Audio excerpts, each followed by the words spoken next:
The way to not get something is to look for it. Yeah, right. Exactly. Right? Do you get that? Like, it's like when you're on a date with someone that really, really wants to be with you. They're looking for you. You're the answer to my life. No, you got to be the answer to your life, and you got to make yourself receptive. You're a satellite dish, not someone going out to the house trying to get the viewer to watch. A satellite dish can be the space to receive all the channels, and everyone connects to that. Right? Versus you going house to house, please like me, hi, please like me, here's the job, here's the whatever. No, you receive.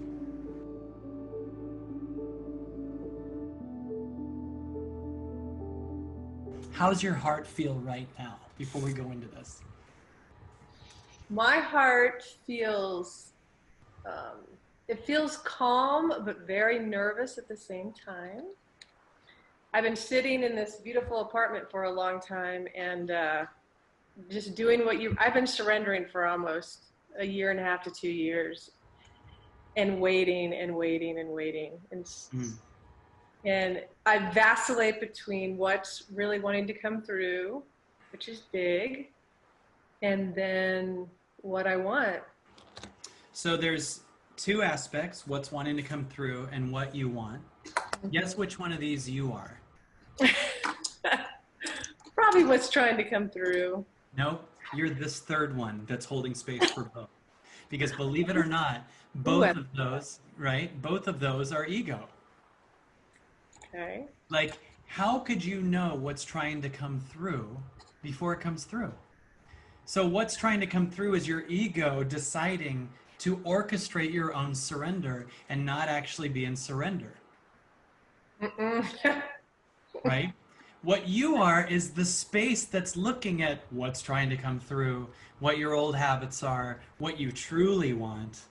And you're this moment holding space like a mother for all of these kids. And there's probably 1,000 other kids we aren't even mentioning. Yeah. Right? But you're just this moment. Now, that doesn't mean there won't be things to do, but we need to create space for the things to show up by not searching so much. The more you search, the more you block what you want from coming into your life. Do you get what I mean by that? The more you search for what you want, the more you don't see what's trying to come into your life. The only thing you can search for is what your ego sees. But by only looking for what your ego sees, you're avoiding what's trying to come into your life, which your ego can't see. So I have an analogy for that. Have you ever been at a gym in a hotel or in a hospital and there's a TV and it has like one channel? Yes. And so you're just stuck watching Days of Our Lives or some shit, right? Right. And then you ever have it where you see that and you're stuck watching it, and then you look over at the elliptical machine next to you and there's a remote and you didn't know there was a remote. And suddenly you move from channel 2 to a ton of channels. Ooh. Right? If you didn't know the remote was there, you're only able to see what's on channel 2. And the only thing that our mind has seen is like 10 channels. Like, let me give you a measurable example. How many people on this planet, what do you think the percentage of people on this planet that you've seen or met, or even let's say as far as dating's concerned, like met, gone out with, how many people do you think out of the whole planet, what's the percentage of people that you've seen or know of? Oh my goodness, I can't even come up with that. It's so teeny. It's got to be like 0.000 of those, right? Right? So, which means that there's also a world of 99.99999999999% available that you haven't seen. So when you're trying to create a breakthrough, you're looking through the lens of what you've seen, which is nothing.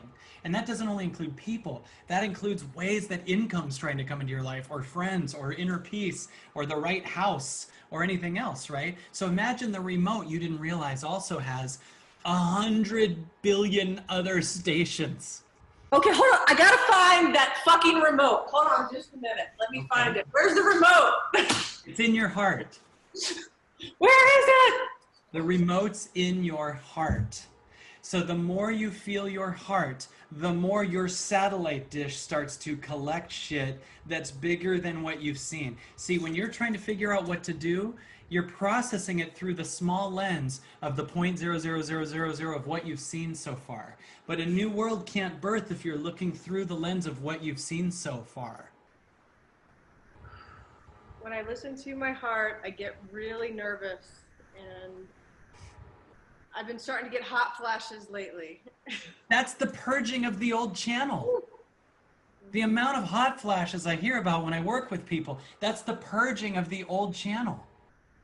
That's the goodbye. That's why the body's heating up. Something in me is leaving.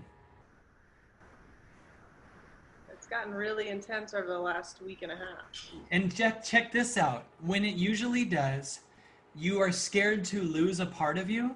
So in that place, you try to find the solution while still holding on to this part of you that's trying to be purged. So you're still looking through the lens of what's trying to be purged.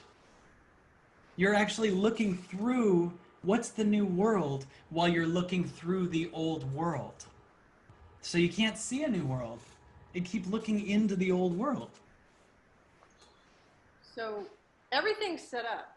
I mean, money's going to be gone pretty quickly, I guess. I don't really like to think that way, but I have a few months of being able to breathe again. So everything's okay in this moment. Hold on a minute. Did you really take in the idea that there's 99.99999 billion other channels? So do you hear how you're actively planning to go broke while there's all these channels you've never seen? Okay. You literally just said, I have like 3 months of money. You also have 3 months of channel changing. And do you realize you also have $10 billion available in 3 months if you open your heart right? Do you realize you also like you're planning like the next 3 months is just if you hold on to the story that's trying to die, you're right. Your next 3 months will be you going broke. But if you understand you're the remote, why wouldn't you start changing channels? Okay, what is the best way to start changing channels? Okay. I know this is going to help so many people right now. I know everyone has this question. I think it's such a big one. Yes. Well, we have to first of all say goodbye to the old channel, right? So there's a part of you that's scared. There's a part of you that's looking at money, and instead of making what you just said that you're going to go broke in the next 3 months true, let's purge the part of you that sees life that way. There's a part of you that believes that you're falling. No. You're looking at circumstances falling. Also, circumstances are growing. If you're in the old world, yeah, you're right. So take a deep breath. Release it. And let's find the energy that just actually said out loud this total plan. Like it's like Legoing negatively. I'm going to be broke in 3 months. Right? Let's find this energy that seems to say, I know how life works, and it's in the negative. And where is it getting this? Why is it saying the negative?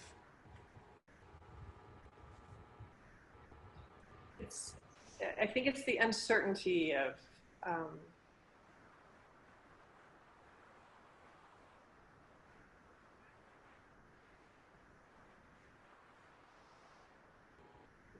I'm starting to get tears. It's the complete uncertainty of. Yes. Watch this. Here's even faster tears. What's the certainty protecting you from? And what was the certainty protecting you from when you were a kid? If you needed certainty, because if you didn't, what happens? You'd be abandoned. You'd be yelled at. What happens if you don't have certainty to protect yourself?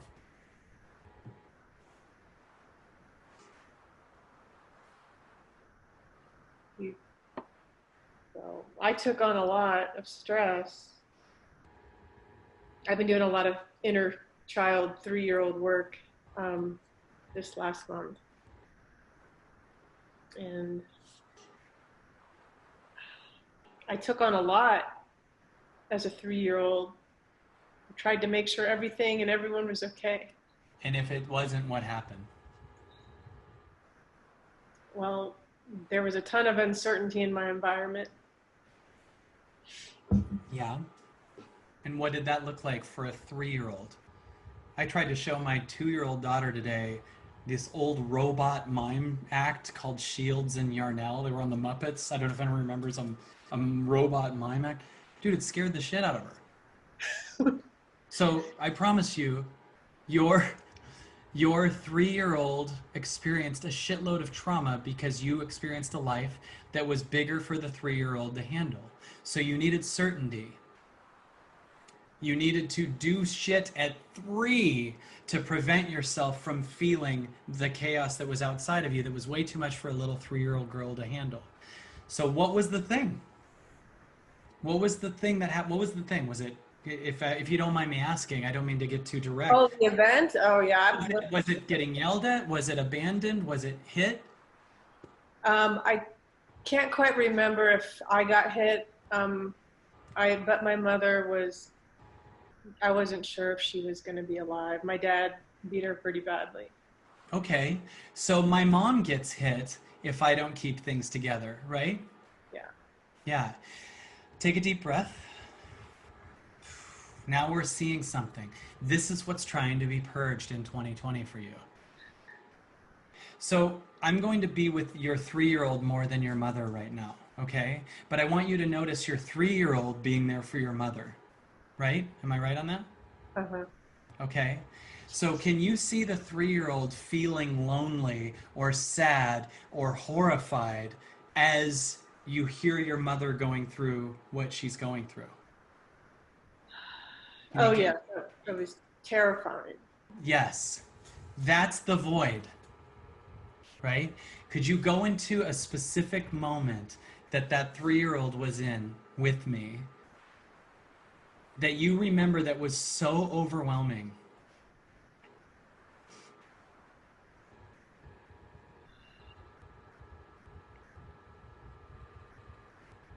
I felt like I felt at that age, I felt everything around me. Mm. And um, I just remember sitting by myself outside by the railroad tracks, just not knowing what to do. I just didn't know how to handle it. Take a deep breath, and I'm going to offer everyone to think of a time, if you're willing to, we're going to do some real work here. If this is okay with you, Tina, right? Yeah. Awesome. This is worth it. I want everyone that wants to think of a moment in your childhood where that kid experienced the child that you were overwhelmed. A moment of overwhelm, a moment of stage fright, a moment of embarrassment, okay? A moment of fear, trauma. This poor little 3-year-old, your poor little 5-year-old, the poor little 2-year-old. Pick one. I know Kim says how many times. Take in a deep breath.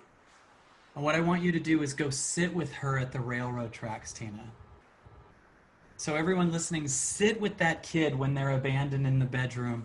Sit with the kid when they hear the parents fighting. Sit with the kid when the kid is feeling out of control. Consciousness is more than your kid can handle right now. Sit with that kid right now and just watch the kid be alone and be with them. Maybe hold their hand, or if you want, just kind of be slightly behind them, knowing they're okay. Because we together can rewrite your past right now. Feel that moment and see her there, totally overwhelmed at 3 years old. Let's just be with the quiet. Take a deep breath, Tina, and I want you to see the girl that's sitting on the train tracks or near the train tracks and hold her hand.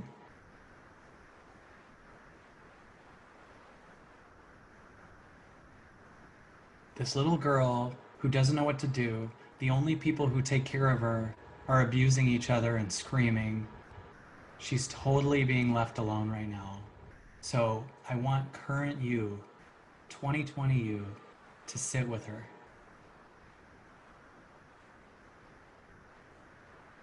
All of you do the same thing, bringing this moment's you, being with her. Now I'm going to tell you how to know what's the child and what's you. 2020 you is this space here. It's this you that's the age that you actually are right now sitting here. The child are the feelings that are coming up. just the feelings. And if I could ask little Tina what she's feeling right now without any reason or understanding or ways we're going to fix it, and if I were to ask, what do you feel? Is it abandoned, unseen, unloved? What would it be? She feels frozen, like in time, and she just doesn't know what to do. Yeah, lost and frozen, She doesn't know what to confused. do next. Yeah. So just so you know, that's, and I hear you and we're getting there, that's not a feeling. Don't know what to do.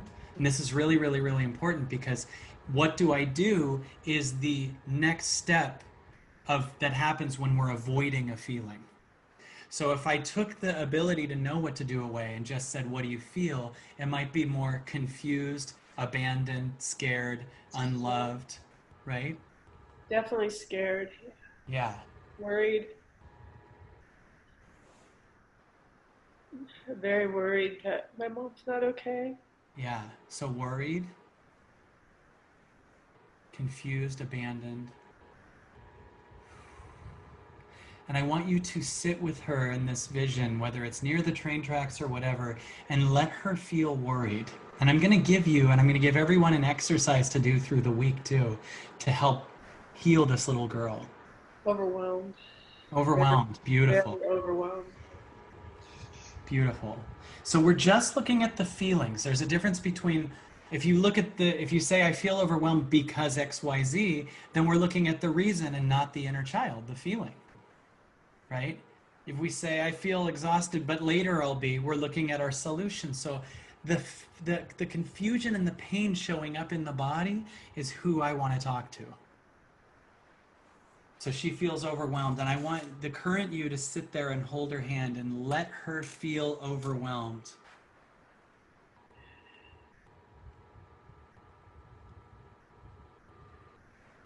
And everyone do that. Sit with that inner child in that moment of trauma and let them see that you're here.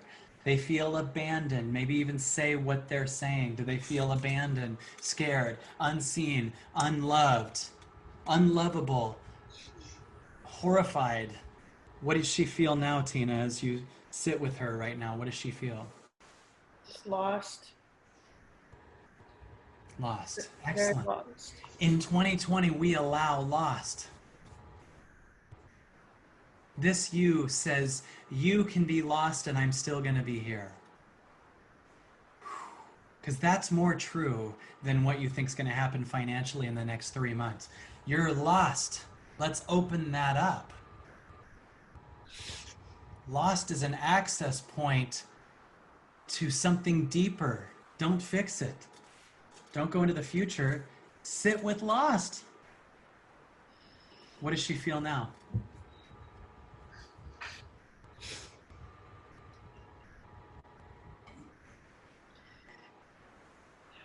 She's feeling like she can breathe a little bit better, but she just doesn't know where to go or what to do. Okay, she feels she can breathe better and she's still lost. Right? Take a deep breath in.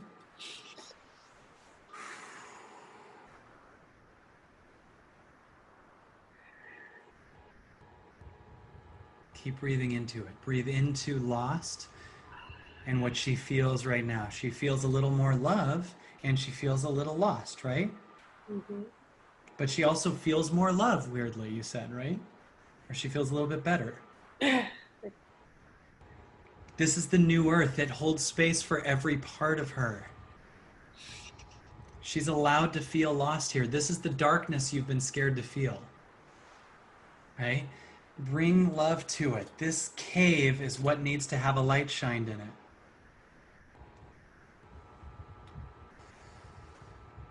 Breathe deep into it. She is loved fully.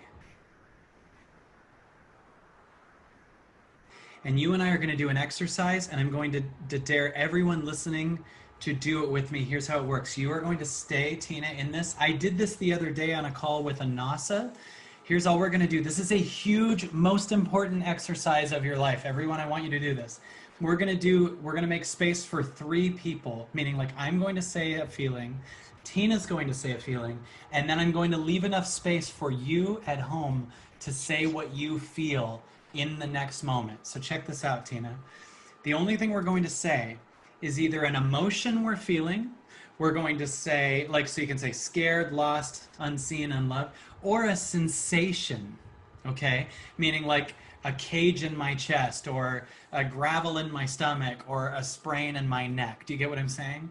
But we don't say why, and we don't say later, and we don't even say what we need to do. Do you see how I don't know what to do is future? Yeah. Right? I don't know what to do in a minute. I don't know what to do about this. That is a denial of your feeling.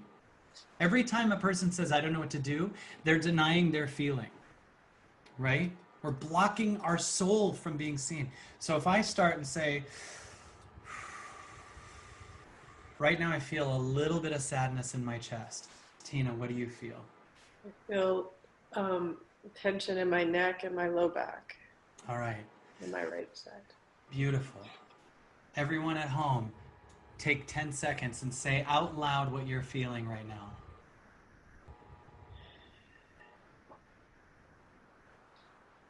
Now I go again. I feel a little more connected to this moment. What do you feel, Tina?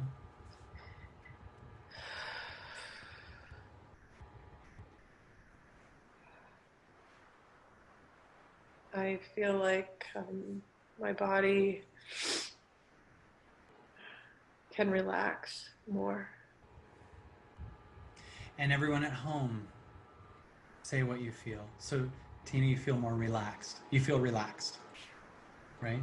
A little more relaxed, yeah. Yeah. So someone says unsafe, unprotected, insecure. Perfect. Perfect. Let that be there. Don't fix it. Don't fix it. This is your darkness. We're looking at it. And we're going to sit with it. Sit with that 5-year-old that feels that way. Hold that kid's hand, right? I'll go again.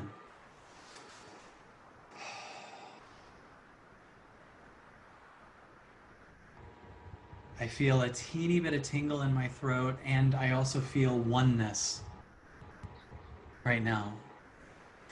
What do you feel, Tina? Starting to feel curious about a different way of being. So feeling curious. And do you see the 5-year-old or the 3-year-old feeling curious right now? Yeah, she's feeling very curious. Oh, so here she was. This poor 3-year-old is now starting to feel curious and open a little bit. So everyone at home, what do you feel? I saw the amazing Layla feel sad, pain from Yoko unloved, tension in lower back, veil lifting. Kirby says powerful. No answer is wrong. These are perfect. Lump in my throat, sad, unloved, expanded, stomach tension, excited, and my ears are popping. Lots of pressure on my womb, tired but lighter, sad, tired, angry. It's tightness in my chest ribs and a bit of sadness around my heart. Hopeful, feeling my body when it was numb. So good, you guys. We'll go back. I'll go again.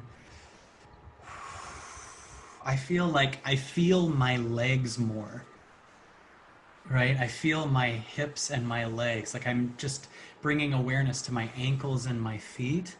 I feel a pinch of sadness while feeling connected fully to all of you. And you, Tina, feeling totally here. What do you feel, Tina? So my 3-year-old is feeling like she could go back home and just look at the situation and yell at my dad and be like, just tell him it doesn't have to be this way. So, can I offer something? Please. You know that's not a feeling, right? Now I do. It's okay. It's totally okay. But this thing about not understanding the difference between a feeling and an action that's coming up based on a feeling is also what cuts us off from feeling the feeling, right? So I'm glad you're saying that so we can be aware. Like I'll say to someone, what do you feel? And I say, I realize I can do this, that, that. It's not a feeling, right? So the second you felt that, we abandoned the girl at the train tracks, right? Because now we're going to dad. Got it. Right? Is that making sense, everybody? The second she said that, what I pictured is She got up and left the girl at the train tracks who was moving from sad to curious because she's safe with 2020 Tina. If you're there, she will feel safe. And what you're doing is literally rewiring your childhood to see that the parent is this you right now. This you will not abandon that child. Is everyone getting that? This you is making yourself the parent for the child who had parents that couldn't be there for the child. So when you do that, I actually think you are almost literally going back to that time, because that changes to crying and all of a sudden that child feels seen. So do you notice any more oneness, Tina, or wholeness as you're sitting here right now? Yes. Right? Do you know that the more you're in that wholeness, the more channels on the remote you just opened up? That's a very achievement unlocked, like in a Nintendo game. You just open new levels. You are receptive of more channels. Your satellite dish just got upgraded. The more here you are, the more your satellite dish can receive bigger ideas. The more you're on the old earth, you're trying to chase ideas and you can only see the small channel. Right? But you just got like digital cable, like really good satellite. So here's my offer for you and everyone on the call. If you want to change your life, I dare you to spend a week waking up and scheduling an hour of just saying what you feel. Not what you want to do based on what you feel, not what the fix is, not the why, not the solution, not the reason, not other people. I want you to become the parent for the child who did not have parents that could be there for her the way this you can. So you do that by being with the feeling, not the solution. So for an hour, everybody, and I mean schedule it so that you make it priority. Every morning, 8 a.m., I wake up and I sit for an hour and I just say what I feel. I feel lost. I feel pain in my left shoulder. I feel scared. I feel trauma. I feel tingling. I feel a lump in my chest. I feel excited. I feel God. I feel oneness. I feel scared. And you will want to go to another thing, but if you give yourself the feeling out loud for an hour, I mean, have the plane on airplane mode and have a timer an hour away. I promise you that will transcend you getting good at feeling the feeling when you're not in that hour too. You'll all day notice what you're feeling more, and you will start to move side by side with the childhood version of you. You will feel a combination of more sadness because you're shining a light on her feelings, but also more relief, more release, and more depth because you're present with her. The byproduct will be that you are more receptive to all of the other channels in the world that you can't see, because every channel you've seen has been a 3-year-old doing what she can to not have to go through what she went through again. So she says, this is the most money we can make from a survival state as a 3-year-old. This is the greatest thing we can do in a relationship from the survival state of a fight and flight 3-year-old. This is the greatest career we can have from the survival state of a fight or flight 3-year-old. What would you be if you were fully connected to that kid? And this is what we're going to do. And this is 2020. Some people are going to be forced into surrender and cry out their child. And some people are going to voluntarily go there.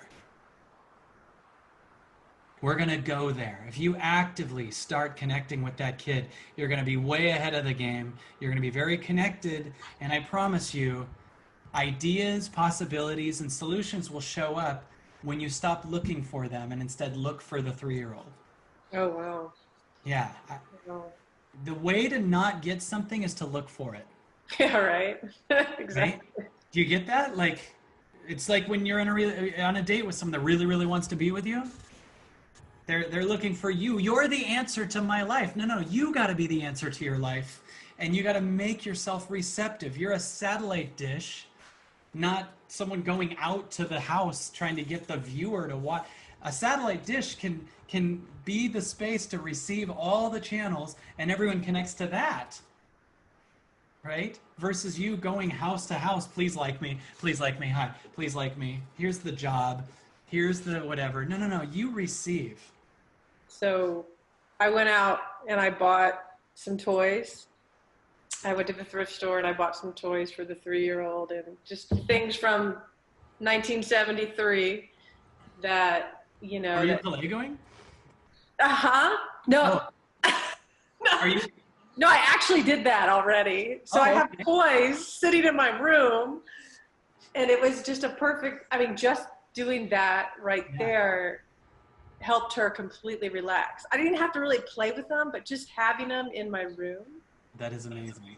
I felt something in me just relax. Yes. But now I'm at this place. This is a great reminder tonight because I got to this place where I am getting told to write my life story for me in third person. Yes. And I started that and I got stuck on my 3-year-old. And how weird that I said, which one are you? You're the third one that's looking at it. Like you are third person. And so it's time to start writing that out again, but I was frozen at this 3-year-old. Yeah. So almost all of our searching, all of our what do I do, all of our fixing is a part of our childhood we're avoiding. It's a part of our childhood we won't look fully at. And by the way, to go back to what I was saying earlier, this is why narcissists are scared of things to go bigger than them, because to do it, they have to go to the shit that they don't want to look at. Do you get what I'm saying? So many people that are in that narcissistic mindset do not want to look at themselves. Right? So they don't want to look down there, and they're the ones that'll never be wrong, will never change. But that's where you sit with that child. That's where you sit with that child. And that kid sees that there's a you now that can heal it. Because most of us stay that place. We stay that child. Right? And that 3-year-old's been making money to protect mom from getting hurt. I got a Lincoln Logs and a Light Bright. That was on my list. That's awesome. Lincoln Steph Logs. Blicker. I saw that. I'm gonna buy old comedy VHS tapes. Well, I was watching stand-up as a kid. I got some Scooby-Doo. Yeah. You guys. Yeah. Oh, what was that? Go ahead. So, I made space, and it's been a process and a layer, and of course I want to know, is there going to be an end to this? When can I just... Why want an end? It'll only get better and better and better for the rest of your life. You know how cable, if you have cable, they keep adding channels.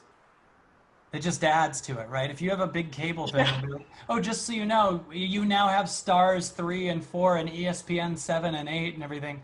And it keeps adding channels. The more you do this work, the more it's going to add channels.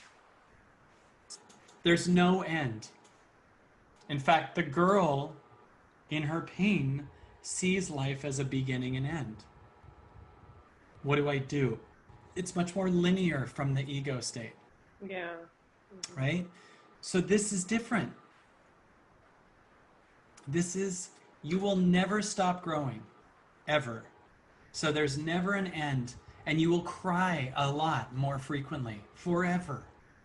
And you will be more and more here, and you will feel fuller and better while still releasing. And in 6 years from now, you will still say, I thought I was over all this shit. And it goes, nope, you forgot about this memory. Oh, yeah. You forgot about this, right? And it's really big that we get this never will end.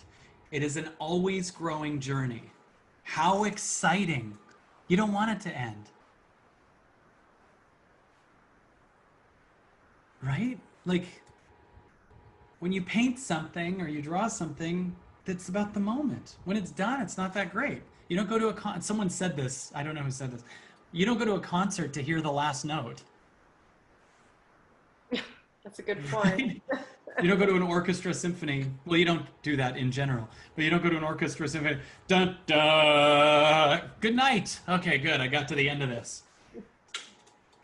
Yeah, it's Alan Watts who said that. That's right. I didn't know who said it, but yeah. Are you excited, Tina? So you healed us in a new way. You're moving vertically now. I am very excited. There are things that I want. I just want to dance tango and have my partner show up eventually. Yes. Wait till you see your partner when your first partner is this 3-year-old. Wait till you see this 3-year-old becoming your best friend, and you and her are opening your heart to each other versus you opening your heart to the first person you see. See, you with you goes to a new place now where you're not going to get hurt. A way that we do things is we open ourselves up to other people, but not to the world, not to ourselves, not to the highest version of ourselves. That's like me just letting Vivi go to the neighbors without me going with her right now. She's not safe to do that yet. I gotta go too, right? So there's a you going with your inner child on that date, right? So you don't just open your heart up to the first person and get it hurt again. Yeah. We are going to become connected to you. You will have new boundaries. You will know what's safe, and you will be open to you first. And oh, the person that aligns with that shit. And oh, the bullshit you'll see through and say no to so quickly, right? All of that comes with this exercise. Is everyone getting it? This exercise is you are making your soulmate right now. The next week you are going to meet your soulmate. It is a child named Tina who's been waiting for you. Isn't this exciting? It's very exciting. Yeah. Congratulations. Thank you.